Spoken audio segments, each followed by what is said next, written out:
Hey, it's Michael, and I've got a question for you. In what ways are you actively working to be a better human?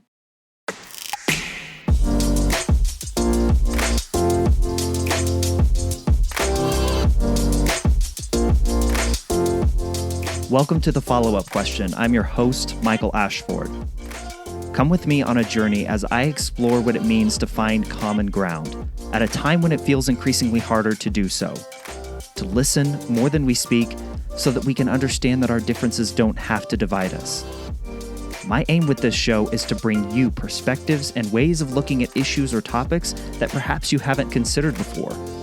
To teach you how to ask more, better questions so that we might become more reachable as people.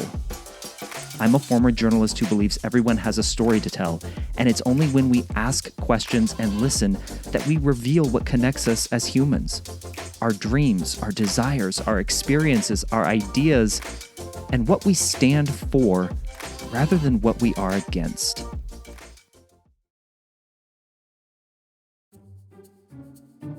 When I first started this show, I knew that there would be perhaps a risk that would come with doing a show about how to achieve common ground.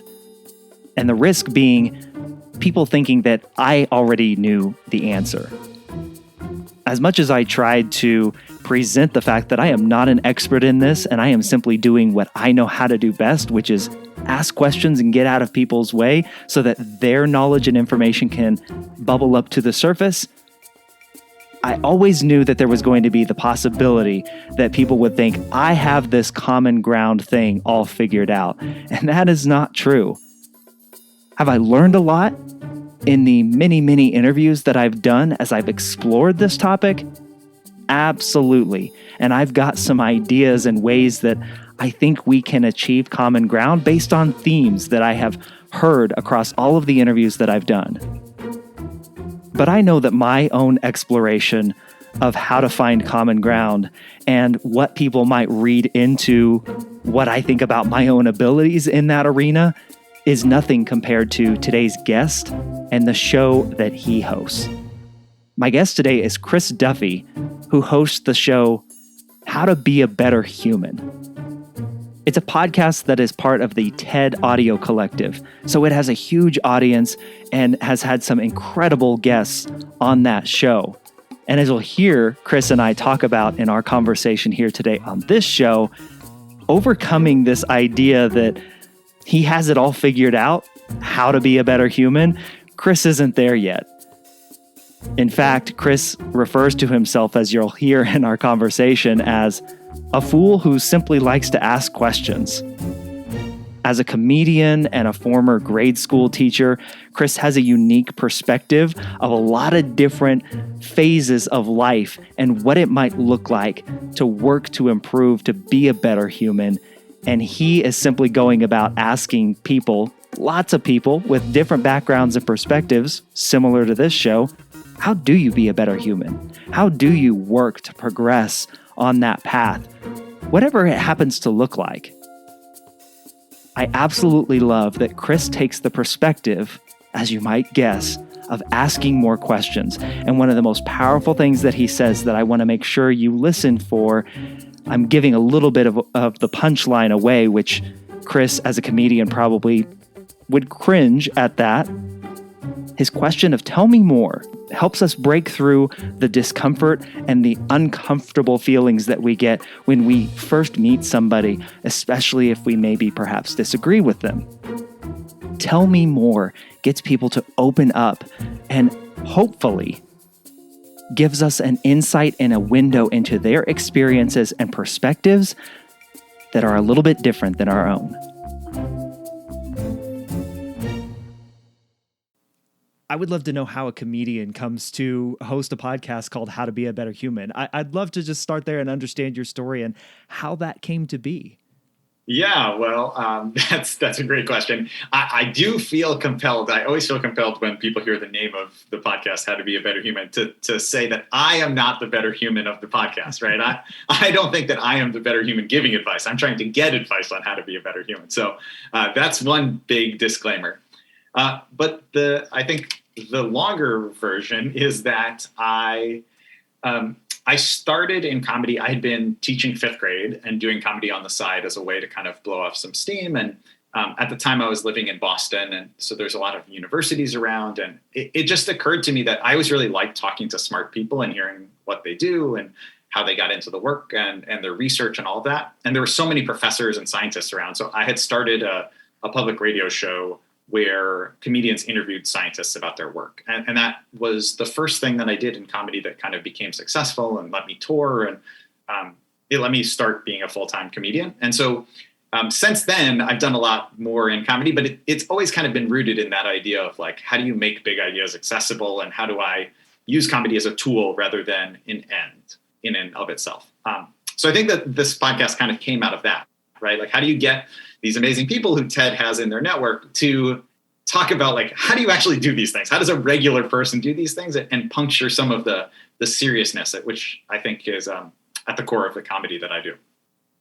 Do you really get people that think you have the audacity to say you are the better human? I think that's what I would think if someone told me they host a podcast called How to Be a Better Human. I'd be like, oh, well, here's the better human expert. So I didn't name the show. The show was named after a segment that they already had on the TED website, but I would have definitely hesitated at naming something that myself.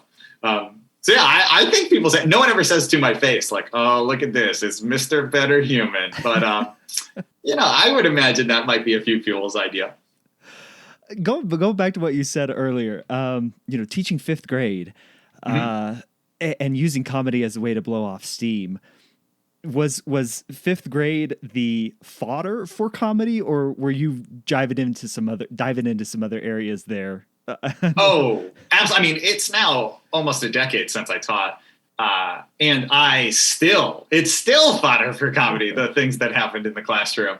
So, I mean, anyone who's worked with kids or has kids just knows that like the sheer volume of strange, unusual, memorable things that happen in every hour, you can have a lifetime of material in just, a few months. So certainly I was using that. But I think a bigger thing for me was more like, as a teacher or an authority figure, you have to be very serious and you have to, hold a line, and you can't create chaos, right? Obviously, because kids will definitely run with chaos. Whereas one of the joys of comedy for me is you can have things be a little off the rails in a fun way of saying things that are unexpected or that maybe you're not, that don't keep the situation with like a lid totally on it, which I think was very much like in teaching, the kids created enough chaos that they didn't need me helping at all. What, from you have a unique perspective on obviously everything that teachers have had to go through over the last several years as we've gone through this pandemic.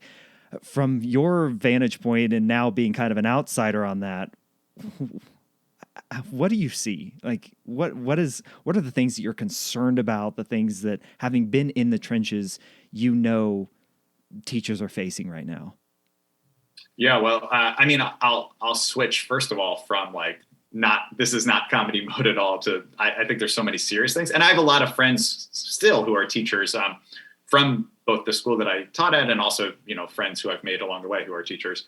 I think one of the biggest things that it seems like people are really struggling with is just the job of being teachers so hard to communicate and get kids to be engaged and actually like process the material. It's so hard in person, and it's even harder when there's technological barriers or, one of the things, again, like this is my very serious answer to this is I think you see a much more exacerbated problem of like a wealth divide and an access to the internet divide. And, in my classroom, teaching in a public school in a big city like Boston, right? One of the things that would come up a lot is kids who didn't have quiet, safe spaces to do their work. And when you're in person, you can be like, why don't you stay after school? Why don't you come in early? Like, I'll make the times for you to do that work. But when there is no physical building, I think those are the kids who I'm the most worried about, right? What happens when there are 5 kids in the house and the internet's not strong enough? What happens when they don't show up? How do you check in, right? I think those things are very, very problematic, and it doesn't seem like they've been solved at all. So that's the stuff that really worries me right now. You said that was the serious answer. Is there a lighter lighthearted way of looking at this that the comedian would be able to use? Oh, well, I mean, there's so many hilarious things about like school being remote or hybrid, which is like kids are already incredible at passing notes. And now you just have a chat feature in the Zoom, or like, you know, you see a kid and you see that they're reading something else on the internet. You can see it reflected in their eyeballs. I think that stuff is hilarious. And I hear about that from my teacher friends too. So that stuff I think is very fun. Yeah, there's certainly comedy. All tragedy is, it contains comedy as well. You know, there's that famous formula, which is that comedy is just tragedy plus time. But sometimes you don't even need that much time. Well, to jump back to your radio show where you were interviewing scientists about the work that they do, Sure. Why did that become of interest to you? Well, you know, I don't think I ever thought about it in quite as explicitly these terms, but the job of any comedian eventually comes to figure out, like, so what is it that is different about me? How am I special and unique? And what is it that I have to say? And I think that for me, authentically, I just have always enjoyed talking to smart people about their work. And, you know, I would like go to a barbecue, or, you know, go to a friend's party, and I would end up talking to a grad student, and I would have that conversation where I'd say like, oh, what do you study? And they'd say biology. And it was clear that when people asked them that was where it ended. And I would be like, well, tell me more. And they'd always kind of be surprised that like I wanted to really get into it. And then eventually you'd find out these incredible things, like this is a person who studies how sea urchins mate. And I'm like, I want to know everything about how you chose to spend your entire life studying the love life of a spiky ball. Like that is so interesting and funny to me. And there was a real delight I could see from people that like they didn't often get asked that or have to talk about that, except if it was with their peers. So that was kind of how that came about for me. And then, you know, the other flip side of it was I felt like often when I was doing stand-up, I had the ability to be funny, but I wasn't quite sure how what I was talking about was different than anyone else. And when I started doing the show, right, there's not a lot of sea urchin based comedy. So all of a sudden I was like, well, no one else has jokes about this. And so that felt like it stood out a lot more. Where'd that curiosity come from? How did you discover that? I don't know. I mean, I think I've always really liked learning. Sometimes I associate that with like being very bad at sports, that I think like certain, especially for like, you know, cis heterosexual men, there's like a way that you can bond, which is like being on the sports team. And then when you're not good at sports, you kind of have to bond in something else. And so for me, it was always like humor, making my friends laugh, like talking about books and being in that world. And like for my birthday in fourth grade, I asked for only reference books. Like that was the kind of kid that I was, where I was like, please give me a thesaurus. That's what I want. No more toys. And then I think that also, when I went to college, I lived in a house with a group of people who everyone else was an engineer except for me. And so something that was very fun for them, as I was the English major, would be to ask me to explain what it was that they were studying or what I thought that they worked on. And they would, I would be so wildly wrong, and they would just like laugh hysterically at that. And I think a lot of the seeds of my comedy were started right there. Little did you know, all these years later, you'd have all these reference books basically in your pocket, right? Completely. Yeah. I had no idea I'd have all those reference books, or that like my whole career would be the fool who keeps asking questions. You said earlier, you know, you'd meet a grad student at a party and they'd be talking about their work in biology and in the sciences, and you would press into that when they're not used to people pressing into that.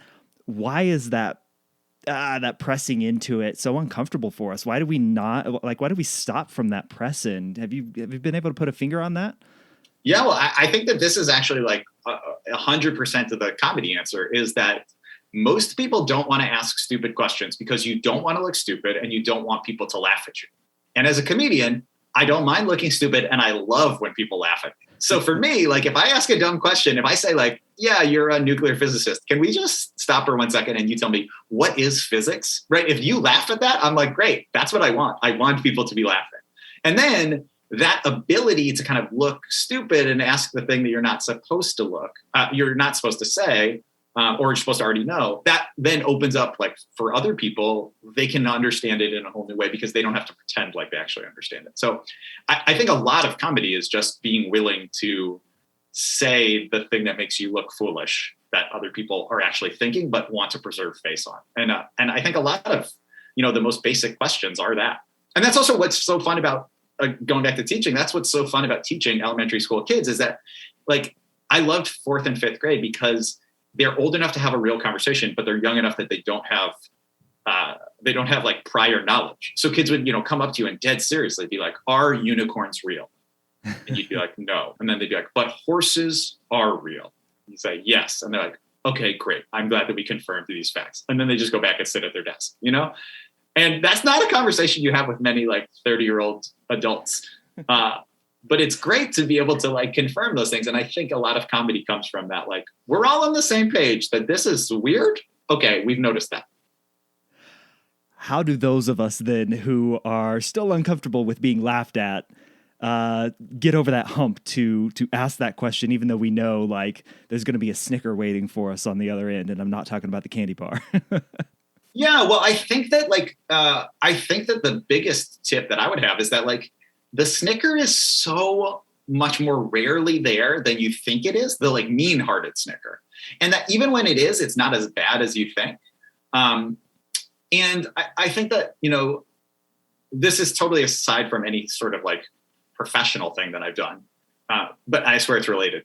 I really love learning languages. That's just something that's really fun for me. And I really do think that one of the biggest barriers for people when they try and learn a language is that they don't want to practice it because they know that they're not going to say it totally right. But the only way you can get better is by having a conversation where you do kind of mess up and say, like, "Me want hot food," and then them say, like, "Well, that's not quite how you say it. It actually should be like, I want a hot lunch."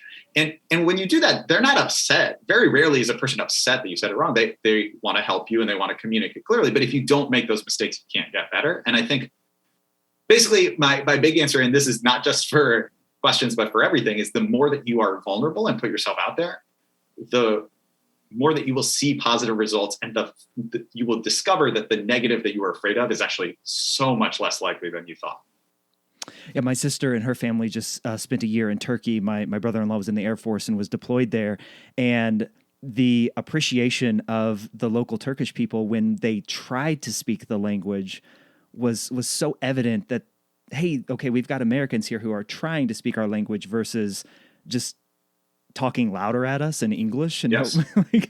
Totally. And I think it's not just true for, like, learning, but it's also true for, like, almost every creative process, right? Yeah. It's like the more that you wait and try and be perfect at something, you'll never be perfect. But if you just do it and accept that you're going to be imperfect, but then keep doing it, that's the only way to actually get towards that higher level, whether it's like writing a script or telling a joke or painting or learning a language or asking questions, right? Like, if you let yourself be bad and do it over and over, you get better. But if you wait until you're perfect, you just wait forever. So with the How to Be a Better Human podcast, then how was it pitched? What was the idea going into it to get you to come on board? Well, so there was a segment on, like, TED's website that they had this written segment that was called How to Be a Better Human that people would write essays for and kind of take, like, TED Talks or TEDx Talks and put them into how a regular person could actually use these. And that was doing very successfully on their website. And they wanted to have a podcast that would kind of take it and make it, blend it with talks and with interviews and still have some of those real practical takeaways. So they were looking for someone who could do that, but also make it accessible and kind of make it a little less self-serious. So, make sure that it didn't come across as, like, too preachy. And I think that what originally happened was someone saw me perform, and I was doing, I was performing at a stand-up show, but I had, like, a whole PowerPoint slide thing, and I was doing this whole bit that was, like, telling a whole story, but it was funny, and I think that it actually involved LinkedIn. I think I was explaining a time when I had made myself on LinkedIn the CEO of LinkedIn, and that I was amazed that they would allow me to do it, and I was explaining everything that happened after that. And anyway, someone from TED saw that and then approached me afterwards and said, would you ever be interested in hosting the show? And then it was a long process of, we made some we talked about what it would look like. I made some sample episodes, and and then eventually they hired me, and we made the show. And it has it's been such a delight to work with them, and also it's been so much more successful than I ever would have expected. I think like it's been an interesting and really great collaboration between both of us, because it's, I think, new on both sides to work with that group. Did I hear right that you were using a PowerPoint in a comedy show? Yeah, I was at a stand-up club, and I was like the one comedian who was like, okay, and now next slide, which, you got, if the slides don't work well, then the other comedians are like, this is worse than bombing, that you had a projector set up. But when it goes well, and that night it went well, then it's really fun. How did you, with the creation of the show and those initial episodes, how did you begin to decide how you wanted to explore that topic, knowing that, obviously, as you said before, you weren't going to be painted as the expert in how to become a human? How did you approach the show and make it approachable? Yeah, it's a great question. Well, I want to make sure that and this isn't just me being falsely humble, this is actually the truth, right? Like, so much of the work of the show is done by the producers and by the team. That's not me. So I get to be the voice of the show, and like, I have my name on it, but really it's like the other people who work on the show. So, our producers, Freddie and Abby and Daniela, and what they were, what we all as a team were trying to think about really is like, how can you get these conversations with the same kind of like big ideas that TED is known for, but how do you make it practical? Right. And so I think a lot of that comes down to me just being like, I'm not, again, I was joking, but also not joking. Like, I'm not the better human of the title. So like, how could I do this? And trying to say like, well, what would I do in my life? And how can I make that work? And then, I think asking the questions that I'm always really interested in, like, how does this, if you study, for example, like if you study loneliness, how do you think about social interaction in your own life? Not just in your research, but like, what do you do? How do you make friends? What do you do when you're feeling lonely? So I think I've always tried to drive it both to like, how can I use it, but also how do you use it? And then what are things that we maybe should be doing differently? So those are kind of the core. And also we don't always play it on every episode, but we end every single episode, every single podcast interview, we end with the same two questions, which I think have been really powerful. And one is, what is it that you are currently doing to try and be a better human? And what is something that has made you a better human, whether it's a book, a movie, a piece of music, what's something? And the answers have always been really surprising. And so I think that the fact that the show like drives towards those conclusions is a lot of the arc of what we try to go for, which is a long answer to kind of a simple question, but hopefully that answers some of what you're looking for. It's great. And I wanted to ask a modification of one of those questions, Sure. Which is, what have you learned from the guests and the shows that you've done that you've applied in your own life to be a better human? I've got to believe, in just listening to all the episodes, that there are obviously takeaways that you've adopted. Totally. So this is one of the most common things that people ask me, which is not to say, and that's not a judgment on the question, just people always want to know, like, what have you learned? And I honestly, the reason it's a hard question to answer is because it's not like one thing. It is it is a rare episode where I don't leave being like, oh, that is something that I'm going to think about differently or do differently. Because, if the episode has succeeded, then I should personally feel like, oh, there's something different. And hopefully the listeners do too. A couple that come to mind are, I sometimes can feel, well, I'll give you like a professional one and a personal one. Yeah. So a professional one is, I'm in this field of entertainment, which one of the real challenge, it's great. It's so fun. I feel so lucky that I get to do this. But one of the hard parts is, whereas most people apply for a job once in a while, maybe once every year or 2 years, right? I am applying for jobs constantly. And that's regardless of success or not success. You're just constantly applying for jobs, which is not that fun. And so you have to think about, like, how do you have relationships with people who you work with and collaborate that don't feel like gross networky stuff, but also do functionally like let people know that you're available or that you want to work with them. And so we talked to David Burkus, who's a professor of business. And one thing that he said that he does is he just will kind of spend some time periodically just scrolling to the bottom of his texts and seeing who's somebody who hasn't texted in a while and just say, hey, thinking of you. Not like asking them for anything, just being like trying to keep those kind of further down, not everyday friendships still active and alive, so that you're just you thinking of them and they think of you. And I felt like that was a way where I was like, this isn't just trying to get something out of people. It's just a way of like, how do you continue to have contact when you're not, especially right now, when you're not going to like big events or parties or seeing people who are outside of your circle. It feels like my circle has narrowed a lot. So that's something I've done. And I felt like was like a very practical way of kind of staying in contact with people. And then in my personal life, aside from professional, personally, well, one thing is we had a great episode about sleep, and it was all about one of her big tips was how you should leave your cell phone out of the room. Yep. And how that, and I had always thought of that as you should do this because it helps you like go to sleep, like a biological thing. And the thing that she actually said is, she said that so much of it is about your relationship with your partner. If you're sleeping in bed with someone, that when you have your phone in the room, then you spend the last minutes before you go to sleep with the phone. And when you wake up, you spend the first minutes with the phone rather than, having this kind of moment with your partner where you can talk to them, where, you have some sort of physical touch. And the more that I try and get the phone out, the more that I do find like, oh, this is a really lovely time with my wife that I was like totally missing out on because I just immediately was opening Instagram. So that's something that's changed in a practical way. But again, there's so many. Chris, how do you define what it means to work on becoming a better human? Yeah, I think this is a hard one. I'm not sure I have a clear answer for you. I feel like it is a combination of how do I want to treat other people and how do I want to be treated? And also, what is the kind of person that I want to be, right? So I think like better obviously can mean a lot of different things, but I think that I know when I look at other people, the kinds of things that I respect and admire about them, not professionally or like accomplishments wise, but like the way that they behave, and trying to think about like, how can I embody those things better, right? Like patience and creativity and kindness and empathy. And so, yeah, I think it's kind of taking the things that I think I'm already good at and trying to like continue to cultivate them. And then taking the places where I know are weak spots and thinking like, how can I do these differently?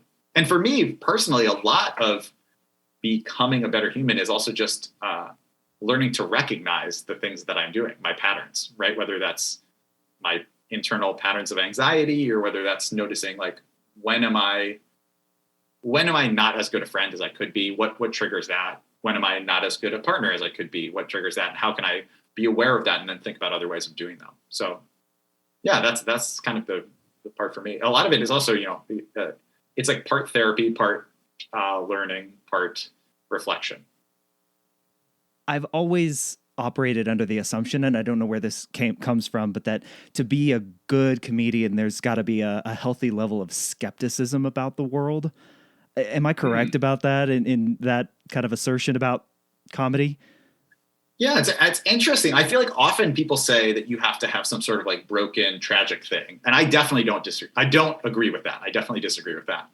A level of skepticism, I do think that is true, right? I think like not taking things at face value and turning them around and looking at them from other angles and saying like, well, why is it that we do this? Or hold on, let me just see that more carefully for a second. I think that is at the heart of comedy.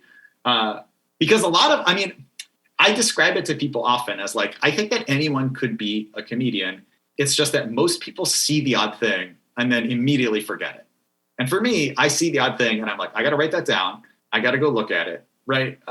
Like my friends and my wife often complain that like, if I'm walking down the street and I see a weird sign, something that's worded weirdly, I'm like, we got to stop. I have to read that sign. I have to understand what is happening with why did they put up this handwritten sign on the door that says like, throw the package as far as you can? Well, like, we got to see that. I have to understand that. So that kind of stuff, I think I latch onto. And then, I think the bigger issues, right? Like whenever people talk about like Richard Pryor or George Carlin or like these big, kind of more of a social critique comedians, I think that's also right. Like looking at why are things the way that they are. So you have like the small things, the wordplay stuff, but then also the big things of like, why do we treat people in this way? And a lot of comedy comes from that.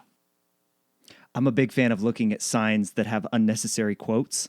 Oh, that give it a love an double unnecessary meanings. quote for sure. This tastes good. And you're like, oh, you really messed that one up. All employees must wash their hands. Yeah, that's a classic. You're like, oh, I think you wanted to underline, but you've exactly done the opposite. Yeah, quotes aren't the same as italicizing something for emphasis, right? No, they very much are not. Does that skepticism in that world ever I'll use the word collide with the work that you do on the show? Do you ever get in moments where it's like, God, I don't know if I can handle this right now, or I don't know how, I just don't align with this, or I'm not in the right space for this. Does that question make sense? Yeah, I think it does. Well, I mean, I would say that I hope. Now, I don't know if everyone who listens to the show, or especially people who've like listened to one and stopped listening, I don't know if they would agree with this. But my hope is that skepticism, that I can walk the line between being like, a skeptic for the sake of being skeptic, which I think is a dangerous thing, where people are like, I don't take anything for granted. I'm a lot of, let's say, just famous podcasters who question the received wisdom for the reason of questioning it, and that's it. And then they leads them to some dangerous places. I hope that I'm not doing that, but I also hope that I'm not doing the other side, which is just the like, woo woo, everything's okay. I take whatever you say at face value. And so I think that I try and come at it with the comedic angle of like, okay, but it's, for example, you're a person who's talking to me about the research on sugar, and you say like, sugar is one of the most surefire ways to age your cells, and so I don't eat any sugar. I think that I hope that I come at that person with the comedy of being like, yeah, that is great, but come on, you don't eat any sugar? That cannot be true. And not in a rude way, but like, look, like, it's okay. You don't have to be perfect, but there's no way. If someone comes with a birthday cake, you don't have a slice at all. And maybe they don't, but I think that at least lets us have more of a conversation about it rather than just accepting it at face value. Yeah. And I think also it's a process. I don't think I always get that right. For the time that we're in then, Chris, have you found it difficult at all to get this message of the show and of the guests that have been on how to be a better human?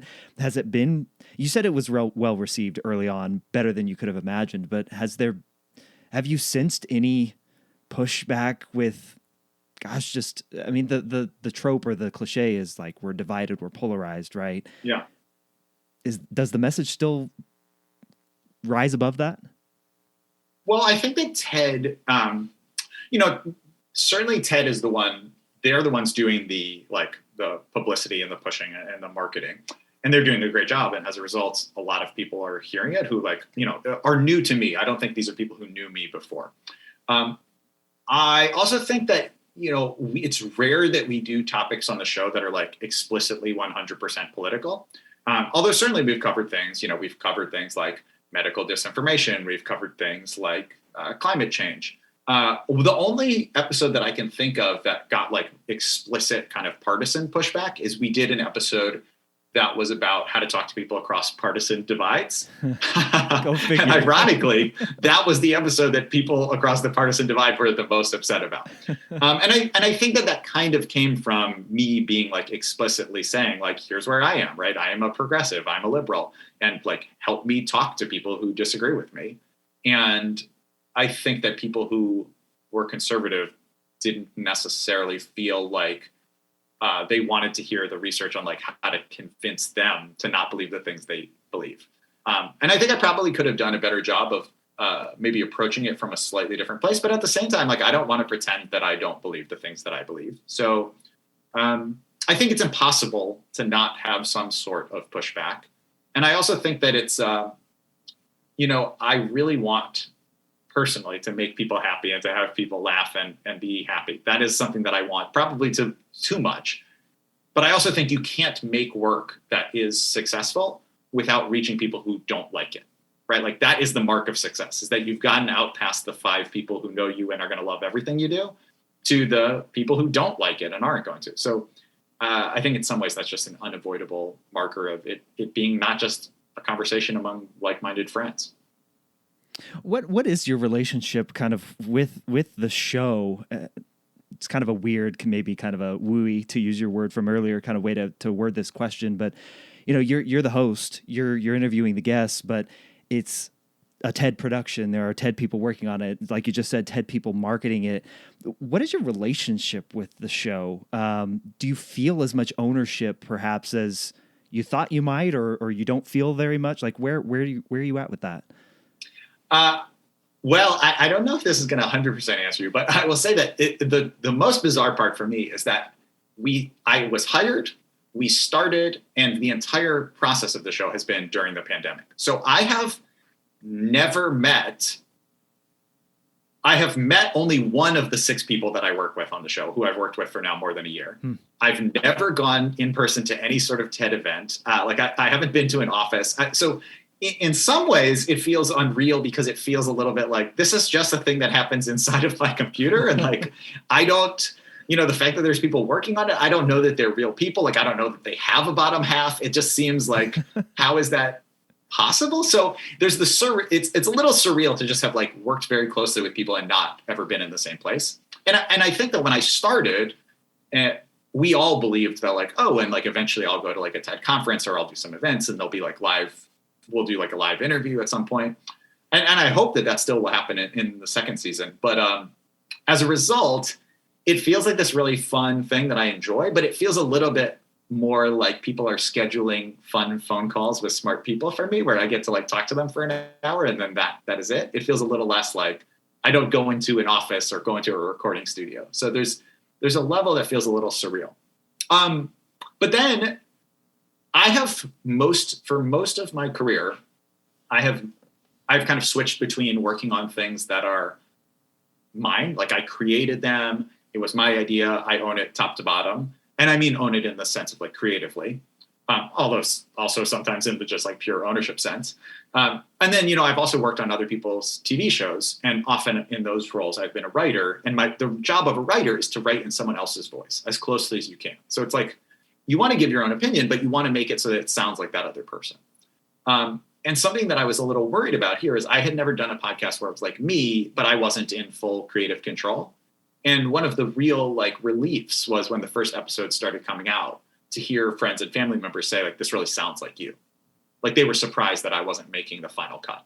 And that was my biggest fear, is that it wouldn't sound like me, or that, I would get edited into something that was like tonally different than how I wanted it to be. And instead I felt like, wow, this does feel like me. It feels like they're capturing the things that I would want to capture too. And I'm not like being distorted. So yeah, I think it does feel like me. Although in a lovely way, it does not feel like this is the thing that I do all on my own and it's all of the work for me. I don't feel like that at all. Yeah, for sure. Any pressure to be, with your comedy background, to be funnier, bring that element to the show, perhaps in a way that maybe feels unnatural. Any pressure there? Oh, yes. I don't think that is at all from other people. And in fact, I think I've had to let go of that a lot and be like, it's okay. Sometimes it's going to be serious. And I don't need to make people laugh at all times. But that was definitely uncomfortable for me at first. If you're in a comedy club and there's silence, that is bad. Whereas if you are in a theater and you're performing and you can hear a pin drop, that is probably because you're doing a really good job as an actor or as a speaker, if like people are hanging on your word. As a comedian, silence is bad. And so I had to get comfortable with the idea that like, if there's a space where it's a moving moment and it's not a punchline, that's not bad. That's actually good. And then even right now in this interview, I always in the back of my head, I'm like, should I have asked at the beginning, like, did you want me to be funny? Because like I could be dropping a lot more jokes right now. Like I'm answering you earnestly, but is that boring? Should I have like been trying to turn this into a story that's funny? Because I could have done that if we talked about that at the beginning. So I always have that in the back of my head. And like, yeah, if you were like, by the way, this was supposed to be a punchline podcast, I'd be like, don't worry, let's start over. I can get the lines in. I'll get the punchlines in. So I do think about it. That is not at all what I intended. So you're doing great. Okay, great. Well, in that case, that's why it's not funny. You have the background in just, we talked earlier about, you go to a party and you let your natural curiosity just kind of take you into these conversations. You did the radio show with the scientists. You now are the host of this show where you're asking the question, how to be a better human. For those of us, for those listening who perhaps aren't well versed in asking questions, in getting into that uncomfortable spot. You mentioned earlier how, it's not as bad as you think, or it probably won't be as bad as you conjure up in your mind. But any other tips for being more comfortable in letting that curiosity guide you into these conversations that the folks listening can glean from you? Totally. Well, I think that like anything, there are some rules. There are some basic ground rules. And then once you get those down, you can always break them, but they help in the beginning. And then the other big thing with anything is, you practice it and you get better by doing it and then by reflecting on like what didn't go so well. So again, I'll get to the questions for in just a second, but like for stand up, right? Like I and almost every comedian I know, when we perform, we record our sets in some way. And then you listen back and you're like, oh, that didn't work the way, I'll change that in this way. And I think that's a technique you can do for almost anything, right? If you're a writer, reread your writing. What could have been better? How can I make this better? Get feedback from other people. If you want to be an interviewer, you listen to your interviews. What were the best moments? Why were those the best moments? What not? But some of the like concrete rules of interviewing that I think always go well are try and ask clear questions.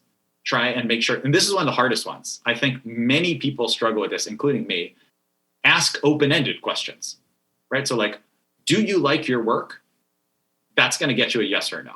What is it you like about your work? Much more of an open answer. You're going to get more interesting things. And you can break those rules, but those are kind of some of the ground rules. And then another one is I think people often think that they're supposed to write out all of their questions, and regardless of what the person says, just go on to the next question. And I think you definitely want to be prepared with like, here's what I'll say. But I think that you need to be present and in the moment and listening to say like, wait, tell me a little bit more about what you mean by that. And be okay with like jumping from question 1 to question 17 if the thing they said somehow connects to 17. And I think people often don't feel comfortable doing that at the beginning. Yeah, it's certainly not in off the cuff conversations as well, right? Yeah.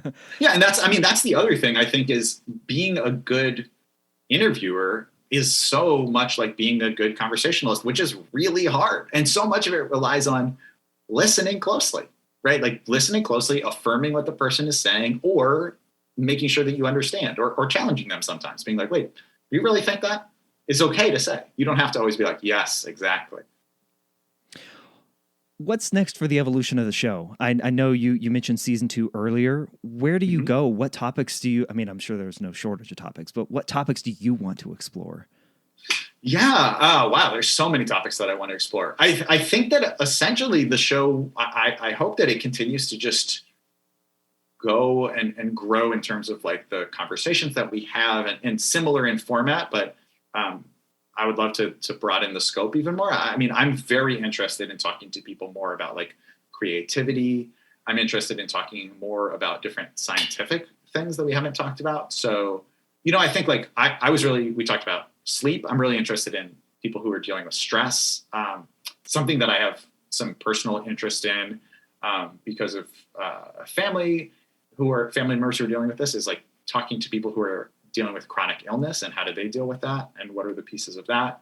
I also would love to talk to people who are dealing with some of these big questions that I think, are at the heart of some of the political issues that we've been talking about, like freedom of speech and where like, is that people often think about that as like an absolute, but of course, like any right, it is in tension with other rights. So I'd love to like talk to people about those kinds of questions. How do we balance safety with safety and security with freedom? Those are things that I'd love to explore on the political side, as well as I think it's always fun to just have the like creative artistic ones too. Like I loved talking to the poet Sarah Kay about how she finds poetry in everyday language.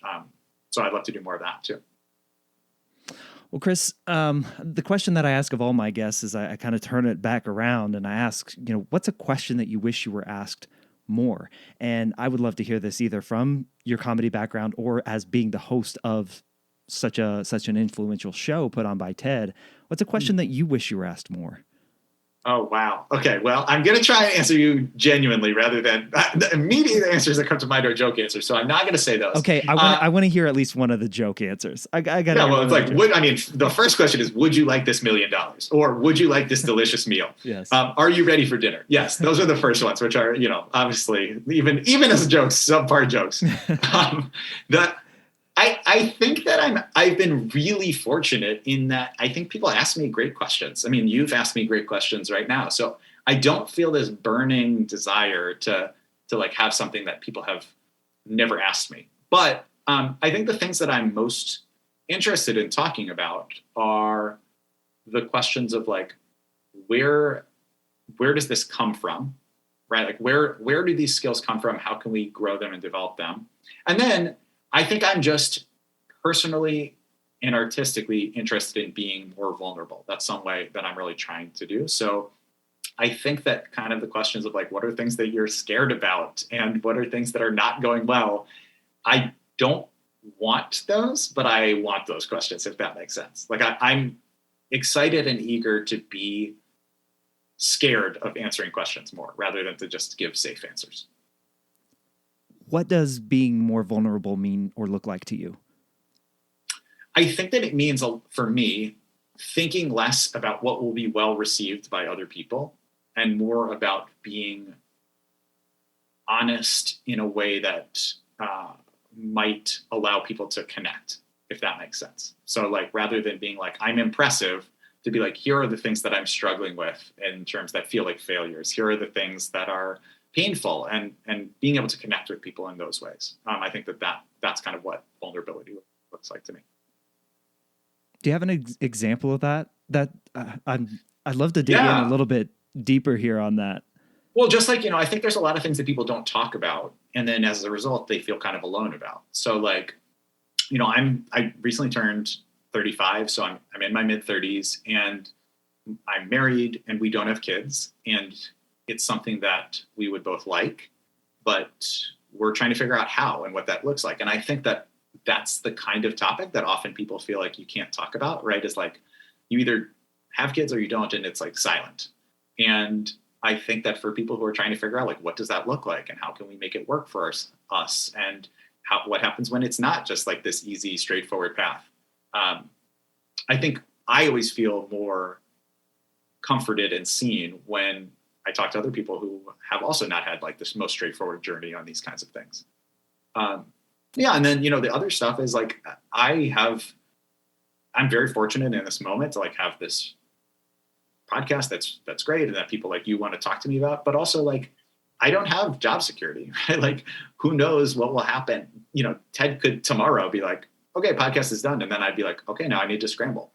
And I think that's something that's scary. And people often don't acknowledge when you talk to them about their successes is like the tenuousness of it. And that, that to me is like, when I think about teaching, I'm like, one of the things that was great about teaching is I just knew that like, unless I mess up big time, I'm going to have a job. And now I'm doing something that's exciting, but I don't have that. And I think people are often, because it's ego flattering to be like, but look at my accomplishments. People don't talk about what you give up for that. So those are two examples for me, I think, are how I try and be a little bit more vulnerable about this stuff.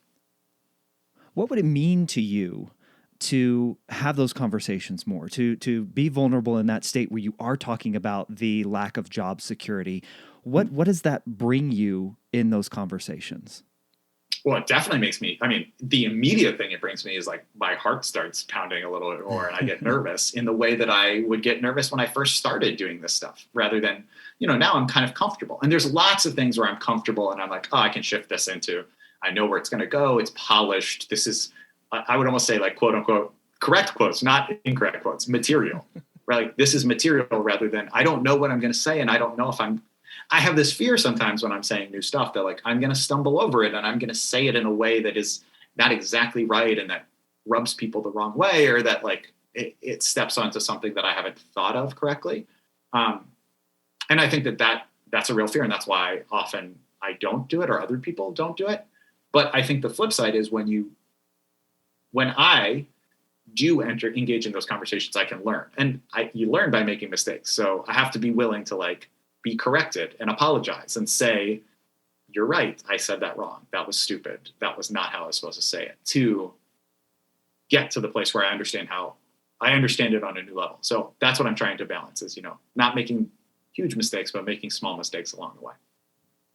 So if I heard you right, it brings you the ability to kind of flow into those mistakes. And like you said earlier, not know that the outcome won't be as bad as we've imagined in our heads. I guess it's like, in a way that's almost counterintuitive. It's like being more vulnerable allows me to fall flat on my face. And by falling flat on my face, I can learn how to not have that happen in the exact same way again, hopefully. What's been the most meaningful conversation you've had so far on the show? Most meaningful conversation.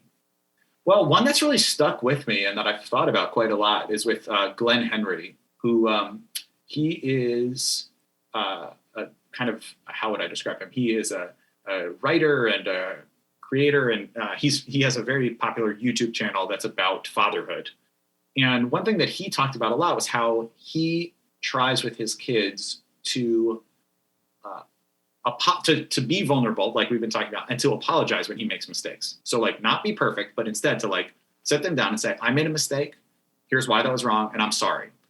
And I think that kind of approach to parenting, but also just to being a person, right? To like look at it as like, it's an opportunity to connect when I make a mistake and to be full and authentic and genuine in apologizing and then grow from that. That is something that has really stuck with me and that I've tried to embody a little bit. Beautiful, Chris. I love it. I think that's a great place to leave it. When is the next season? I've been waiting since December for the next episodes. I wish I had an answer. I don't know. We're still trying to figure out the logistics of it all, but I really hope it's soon. And I really appreciate you asking. Yeah. And thank you so much for having me on the show. This was such a pleasure. Of course. And I'll be sure to link up the show in the show notes. Where can people go to follow along with the rest of your work and the comedy that you do? Yeah. Well, I have a website which has all of my stuff on it. It's chrisduffycomedy.com. Or I also have a newsletter that I send out every Saturday that people can follow along. It always has anything that's new and updated in there. And that's just chrisduffy.substack.com. But also it's on the website, so it's all there. Beautiful. I'll link that up as well. Chris, it was great meeting you. Great connecting with you. Great meeting you. Thank you so much. What a great, talk about a great interview. You're a fantastic interviewer. Thank you so much for having me. That means the world to me. Thank you so much.